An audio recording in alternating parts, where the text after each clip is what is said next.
Mga kababayan, maalinsangang panahon pa rin ang sasalubong sa bansa ngayong Huwebes. Sa ulat ng Pag-asa, 5 lugar sa bansa ang maring makaranas ng init factor o heat index na nasa danger level o nasa 42 hanggang 44 degrees Celsius. Ito ang Dagupan City, Pangasinan, Bacnotan, La Union, Puerto Princesa City at Aborlan, Palawan, gayon din ang Rojas City sa Capiz. Pinag-iingat ang mga kababayan natin dyan mula sa matagal na aktibidad dahil sa mainit na panahon na maring magdulot ng heat cramps, heat exhaustion na maring mauwi sa heat stroke.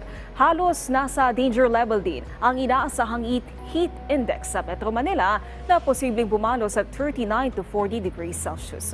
Ayon sa Pag-asa, ang mainit na panahon ay buhat ng easterlies o hangin na nanggagaling sa dagat Pasipiko.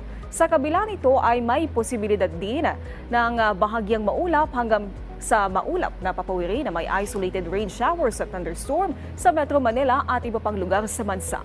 Samantala, alamin natin ang update sa level ng mga dam.